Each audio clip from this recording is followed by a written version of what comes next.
through trademarks, copyrights, contracts, and ongoing legal support. I'm going to show you this whole shirt because I think it's really cute. You see? So the definition of a genius is a person who uses their education and their experience to create dope businesses. And that's what we do. So that is what a genius is, and that is who we help. So if we get back to this Corporate Transparency Act, at the end of last year, the government was like, hey, you know what?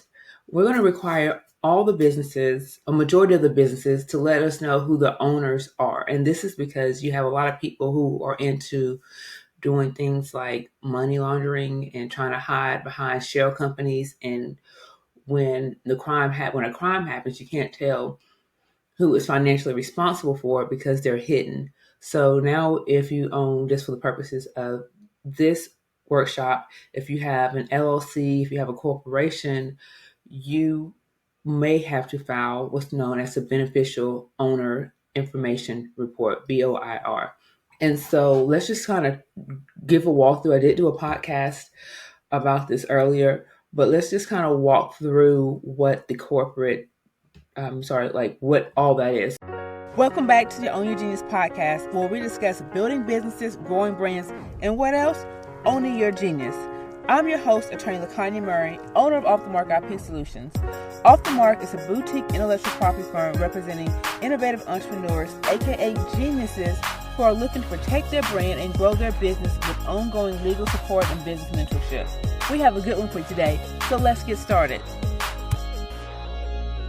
First of all, company, right? So those companies, if you are formed by filing paperwork with your state agency in Alabama, that state agency is the, what is it called? Secretary of State. I had a brain fart. So the Secretary of State, that's what it's called in Alabama. In different places, it's maybe something different. But if we're forming an LLC or a corporation, we have to file paperwork directly with the state, right? So if you are one of those people who have formed their business by filing paperwork with the state, even if a third party was the person that completed that paperwork and filed it for you, your company is responsible for filing this report. Now, as it relates to ownership, right? Who is a beneficial owner? A beneficial owner is someone that owns, let's say, over 25% of the company. If you're a minor, you can have someone else file it for you. But if you are someone who directly or indirectly exercises substantial control over that reporting company, that when the reporting company is simply the company that must file the report, if you're someone that has substantial control over that company, who directly or indirectly owns 25% or more, and that indirectly part is because sometimes you personally might not own the LLC, right, or the corporation, but your company does. Like you own a company that owns a company. So that's what we're talking about, that indirect. Yeah, so that is that information. We know company, if you have an LLC or a corporation and you have substantial control over how that business is ran, or you own over 25%, you are in the right place. So I am going to share my screen now. This is very important. When you go to file your form, make sure you are at the correct website, because you have a lot of spammers and hackers out there who like to put up what we call spoof websites. So you're going to go to fincen.gov, FINCEN.gov, not .com or .org or anything of that nature. It's going to be .gov. So fincen.gov. We want to come to this website. This is the Financial Crimes Enforcement Network website. And you're going to scroll down just a little bit, and it's going to say, hey, need to file a beneficial ownership information report. And you're going to say, yeah, I want to file my report now. Now, this report is due for all the businesses that were formed before 2024. You have until the end of this year to get this report filed. If you formed a business this year, you have to file this report within 30 to 60 days of forming that business.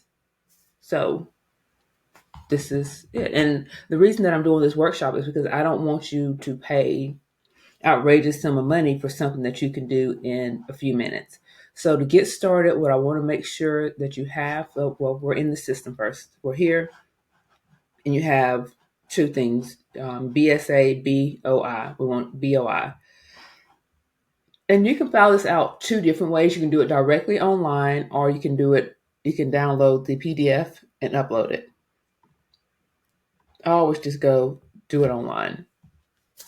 And this is saying, hey, this is a government information system. Make sure that you know that by using this, we are monitoring you, we're recording you, and act right, essentially.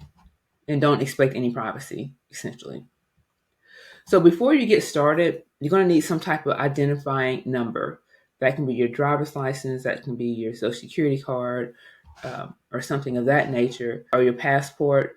You're going to need that. Make sure you have that, because you're going to have to upload a copy. That's going to be the really only document that you're going to need to share and upload. So let's get through what we're talking about today. They want to know, first of all, what type of report you're filing.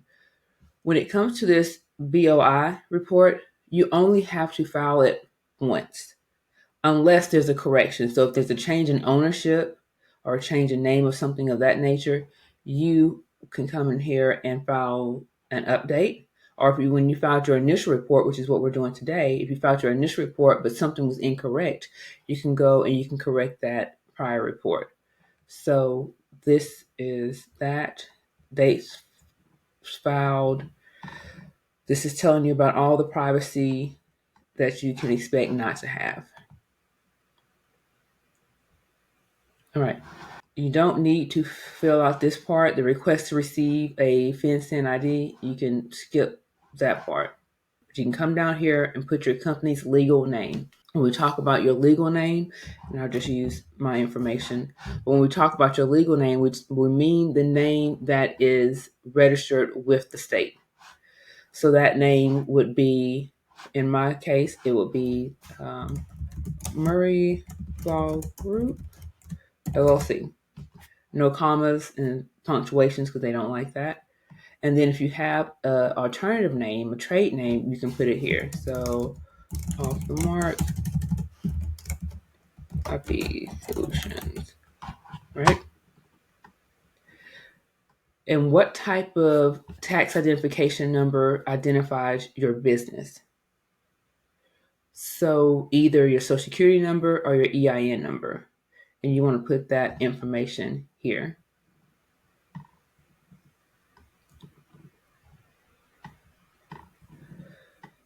And then where was your business formed? What country? And then what state?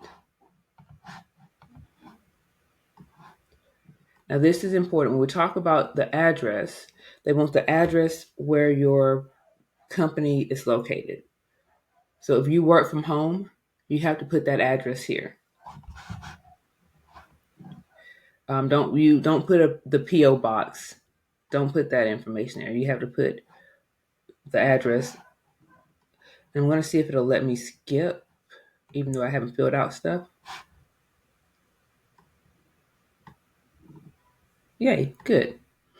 So that was information about the reporting company. Remember, the reporting company is a company that was formed by filling or creating paperwork or filing paperwork with the state agency that requires them to do so. So that's the information you need for the reporting company. You need the legal name, and you need whatever identifying number you have for that company, whether it's your social security number or your EIN. And then you need your address, which is going to be the address where the business is located. If you're working from home, it is your home information. Now let's talk about company applicant for a moment. What this is asking you is, who is completing this application? Who is filling out this report right now? And you have to put that person's information. So if you are filling it out for your business, you put in your information.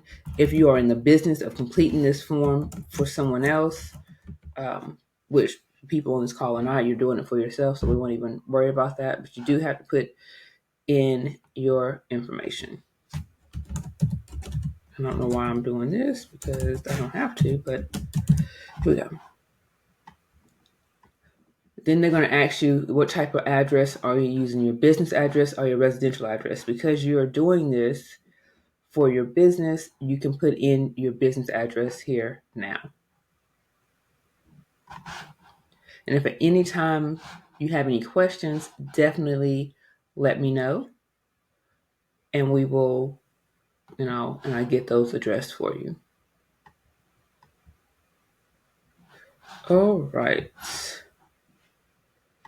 Now this is one of the parts they want to know. Hey, right? Identifying document. What are you using? You have a drop down where you can use your passport, your driver's license, not your social security number, but most people use their driver's license or a state issued ID, and complete this information for as it relates to that ID. And then you have to upload a copy of that ID. And then you hit next. And if you are over 18, or depending on what it is in your state, but you don't have to worry about that. Now we want to talk about beneficial owner. So remember, the beneficial owner is the person that has substantial control over the company or owns at least 25% directly or indirectly. So now you don't need to fill out number 36. And you don't need 37 unless you are an exempt entity. But this is for the people who have to fill this out. So this is for the people who have to fill out forms with the state to form. And so if you're if you're a non-profit or a tax exempt organization, you don't have to fill this out. There's a list of about 23 exceptions. And I will remind you that being a small business owner, being a micro business owner is not an exception to this form. Even if you are a small or micro business owner, if you were formed by filing paperwork with your state agency, then you need to do this. And the information here is going to be very similar to what we saw on the company's applicant, but this is specifically for the beneficial owner, the person that has substantial control, indirectly or directly, of the company, or owns 25% or more directly or indirectly. So you want to fill out the same information, except for here you have to put your residential address. You don't put your business address here. And then again, you put in the identifying document. What are you going to use? Your driver's license, your state ID, your U.S. passport, your foreign passport, and then all of the information as relates to that document. And then you come over here and you upload that document. And the next screen is going to do a bunch of yelling at me because I didn't fill out any information. See how it won't let you submit it. But okay, good. So right here, you want to make sure that you put in your email and your name as the person that's completing this. I'm authorized. You are certifying that you are authorized to do this. Make sure you are a human, and then you hit submit. It's not going to let me hit submit because none of the information is completed. And guess what?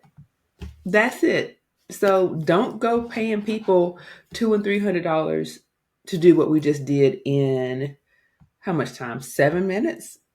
Maybe 10. Unless they are, yes, it's absolutely free. There's no charge for it. You just go in there and do it. There's no filing fee or anything like that. Now, some people will charge you, let's say you're, getting your business formed, and just part of the service includes filling out this report. They'll charge you for their time.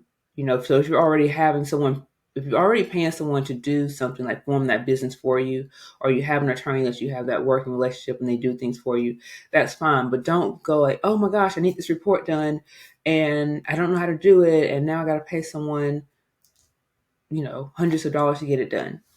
No, you just need to make sure that you have your ID, either your state ID, driver's license, passport, right? Make sure you have a copy of that because you have to upload it. Make sure you have your number, your identifying number for your company, whether it's your social security number or your EIN, and that's it. Easy peasy. I do want to tell you all about a program that we have coming up, and it is, let me share it with you. This is for everyone who wants legal help but aren't really in the position to afford an attorney. What we have is called our MARKEDlegal Advantage. And in that MARKEDlegal Advantage, you can expect to see things like this workshop here. We'll do workshops quarterly, which is why I was saying that this will go, I'll keep it up on YouTube for a little bit, but it will end up going behind the paywall to MARKEDlegal. You'll also have access to our contract templates, and you have access to discounted consultations. So with our partnering law firm, which is, I'm the owner of Off the Mark IP Solutions, and our legal consultations are $199. But as a subscriber to the MARKEDlegal Advantage, you would only pay $99 for that consultation. And then you also would enjoy a 20% discount off of your legal services that are non-litigation and non-tab related through our partnering law firm. And you get all that for only $129 a month. So this way you can have access to the legal resources that you need without breaking the bank. And also, when you are ready to talk to an attorney, you can do so at that discounted price. Again, I hope you found this very useful and beneficial. Let's take this conversation over to the MARKEDlegal community. I want you to share this episode with 3 people and have them meet you there. But you know what to do before you go. Make sure you hit that subscribe button and rate the podcast. Until next week, I want you to keep building your business, growing your brand, and owning your genius.